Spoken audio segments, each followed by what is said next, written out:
वाली के अंतिम संस्कार से निवृत्त हो जाने के पश्चात हनुमान ने हाथ जोड़कर श्री रामचंद्र जी से निवेदन किया, हे ककुत्स्थनंदन, वानर राज सुग्रीव को आपकी कृपा से उनके पूर्वजों का राज्य पुनः प्राप्त हो गया है। यह अत्यंत कठिन कार्य था जो कि आपके प्रसाद स्वरूप ही संपन्न हो पाया है। अब आप कृपा करके उनका राजतिलक कर अंगद को युवराज पर प्रदान करें। हनुमान की प्रार्थना सुनकर राम बोले, हनुमान सौम्य, मैं पिता की आज्ञा का पालन करते हुए वन में निवास कर रहा हूँ, अतः 14 वर्ष की अवधि पूर्ण होने के पूर्व किसी नगर अथवा ग्राम में जाना मेरे लिए उचित नहीं है। अतः तुम लोग सुग्रीव के साथ नगर में जाकर राज्याभिषेक की प्रक्रिया पूर्ण करो। फिर राम ने सुग्रीव से कहा, हे मित्र, तुम लौकिक और शास्त्रीय व्यवहार के ज्ञाता हो, नीतिवान और लोक व्यवहार कुशल हो, इसलिए अपने भतीजे अंगद को युवराज का पद प्रदान करो। वह तुम्हारे ज्येष्ठ भ्राता का पुत्र ही नहीं है, पराक्रमी और वीर भी है। कुछ दिन तुम लोग राज्य में रहकर शासन व्यवस्था को सुव्यवस्थित करो और प्रजा की भलाई में मन लगाओ। श्रावण का महीना आ गया है और वर्षा की ऋतु का आरंभ हो चुका है, अतः 4 मास तक सीता की खोज संभव नहीं है। वर्षा की समाप्ति पर जानकी की खोज कराना। मैं इस अवधि में लक्ष्मण सहित इसी पर्वत पर निवास करूंगा। राम से विदा होकर सुग्रीव किष्किंधा जाकर किष्किंधापुरी की शासन व्यवस्था में व्यस्त हो गए। इस अंतराल में राम लक्ष्मण के साथ प्रस्रवण पर्वत पर निवास करने लगे। एक सुरक्षित कंदरा को कुटिया का रूप देकर वे लक्ष्मण से बोले, हे भाई, हम वर्षा ऋतु यही व्यतीत करेंगे। वृक्षादि से सुशोभित ये पर्वत अत्यंत रमणीक है। इस गुफा के निकट ही सरिता के प्रवाहित होने के कारण ये स्थान हमारे लिए और भी सुविधाजनक रहेगा। यहाँ से किष्किंधा भी अधिक दूर नहीं है, किंतु इस शांतिप्रद वातावरण में भी जानकी का वियोग मुझे दुखी कर रहा है। उसके बिना मेरे हृदय में भयंकर पीड़ा होती है। इतना कहकर वे शोक में डूब गए।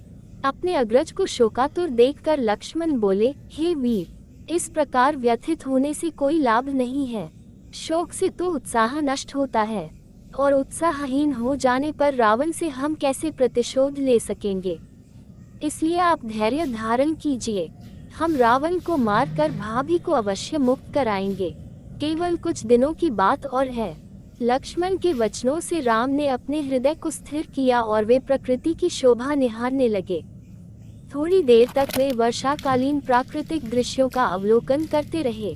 फिर लक्ष्मण से बोले, हे लक्ष्मण, देखो इस वर्षा ऋतु में प्रकृति कितनी सुंदर प्रतीत होती है। ये दीर्घाकार मेघ पर्वतों का रूप धारण किए आकाश में दौड़ रहे हैं। इस वर्षा ऋतु में ये मेघ अमृत की वर्षा करेंगे। उस अमृत से भूतलवासियों का कल्याण करने वाली नाना प्रकार की औषधियाँ, वनस्पति, अन्न आदि उत्पन्न होंगे।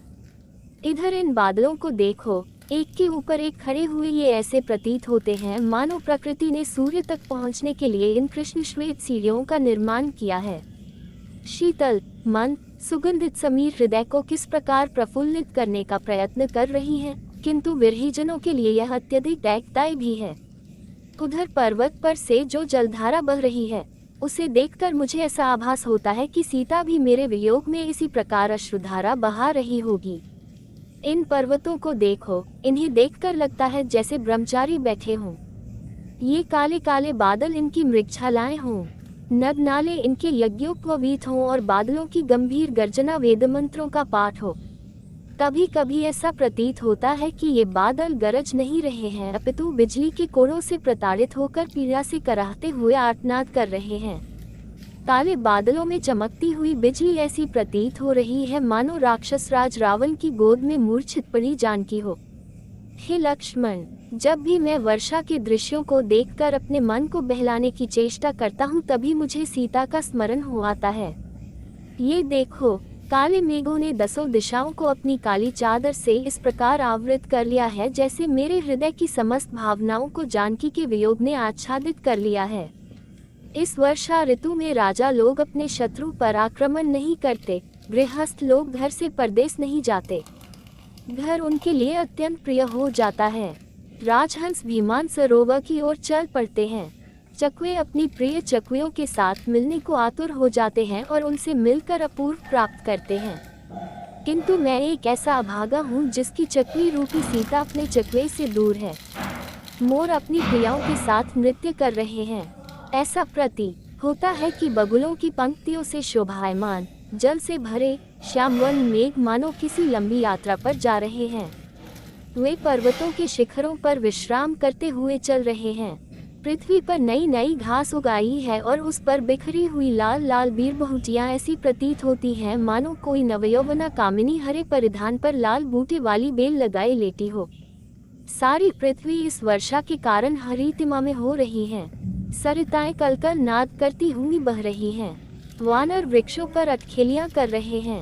इस सुखद वातावरण में केवल विरहीजन अपनी प्रियाओं के वियोग में तड़प रहे हैं। उन्हें इस वर्षा की सुखद फुहार में भी शांति नहीं मिलती। देखो, ये पक्षी कैसे प्रसन्न होकर वर्षा की मंद मंद फुहारों में स्नान कर रहे हैं। उधर वह पक्षी पत्तों में अटकी हुई वर्षा की बूंद को चाट रहा है। सूखी मिट्टी में सोए हुए मेढक मेघों की गर्जना से जागकर ऊपर आ गए हैं और टर टर की गर्जना करते हुए बादलों की गर्जना से स्पर्धा करने लगे हैं। जल की वेगवती धाराओं से निर्मल पर्वत शिखरों से पृथ्वी की ओर दौड़ती हुई सरिताओं की पंक्तियां इस प्रकार बिखर कर बह रही हैं जैसे किसी के धवल कंठ से मोतियों की माला टूटकर बिखर रही हो। लो, अब पक्षी घोंसलों में छिपने लगे हैं, कमल सकुचाने लगे हैं और मालती खिलने लगी है। इससे प्रतीत होता है कि अब शीघ्र ही पृथ्वी पर संध्या की लालिमा बिखर जाएगी। फिर राम ने श्वास छोड़कर बोले, वाली के मरने से सुग्रीव ने अपना राज्य पा लिया।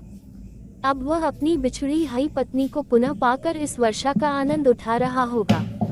पता नहीं मैं अपनी बिछड़ी हुई सीता के कब दर्शन करूंगा। अब तो श्रावण मास का अंत हो चला है।